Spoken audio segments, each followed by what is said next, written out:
Déjà dans le dernier virage avec une seconde position convoitée par Diem Didiane pour le club d'Évreux, alors que nous aurons en troisième position Belser Max de Cernay. Allez, la race 118.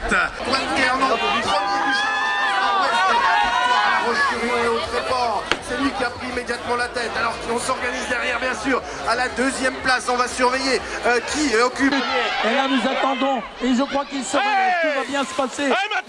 Mesdames et messieurs, les arbitres ont tout en main, et c'est donc la série 120 que nous avons là sous les yeux, avec Rançon Brice peut-être, pour le Stade Bordelais, avec la plaque 08. Non, la plaque 08 qui est en première position, car j'avais été distrait, c'est Jonathan Rioux, pour le club de Danguin, qui remporte cette première manche qualificative. Dernière série des minimes avant de passer à la Tecosta, et l'XS Bigiglia obtient la première position. Le club de Chouet-les-Tours, peut-être, non, elle est en cinquième position. Louise Redonnet, ce doit être Capucine Méry. Capucine Méry, c'est bien d'être Jean Leroy qui va aller s'octroyer la quatrième place. Première position à la deuxième place, c'était un battle pour le club de Messieurs. Alors la leader, elle a remporté le Challenge France Nord-Ouest avec une victoire au Tréport à Démora Durussel et toujours Théa Battel en deuxième position. Messieurs, deuxième du Challenge France Sud-Est. Et puis bien sûr, on va retrouver également Lily Raymond BMX Vallée du G. Alors est-ce que c'est elle qu'on retrouve à la troisième place?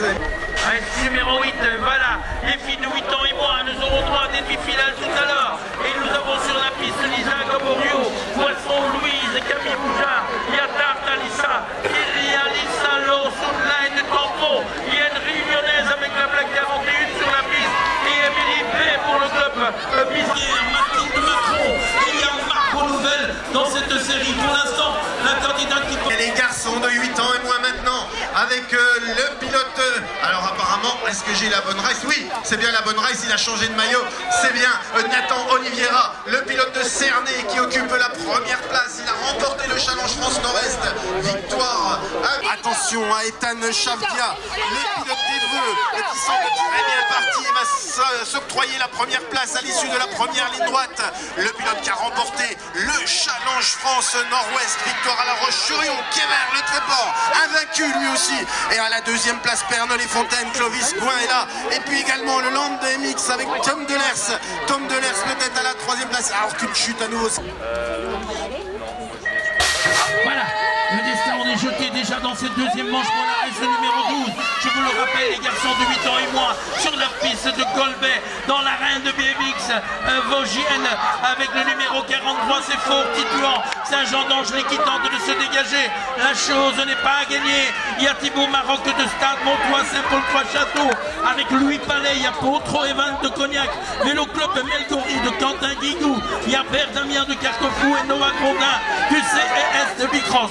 La première place est inchangée, alors la seconde position c'est pour Maroc Thibault du Stade Montois, alors que Grondin Noah du CSSD Bicross va se classer en troisième position.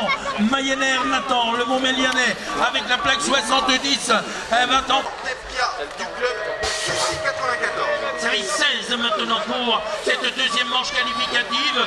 Attention, il était au couloir, mais Pelou a terminé troisième. La race 17 est libérée de la grille départ pour en découvre dans cette deuxième manche.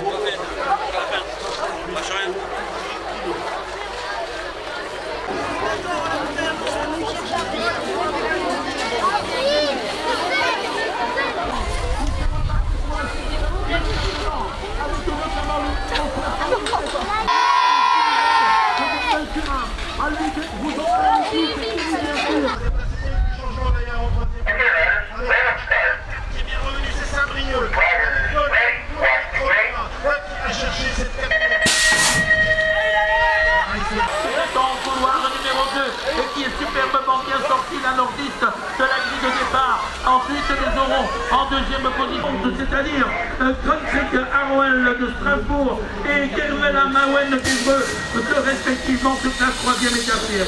Allez les garçons, plus filles maintenant avec le vainqueur du Challenge France Nord-Est du club de Lidl, mais le club Méjory qui va aller chercher cette troisième place juste devant Xavier Lest. La 31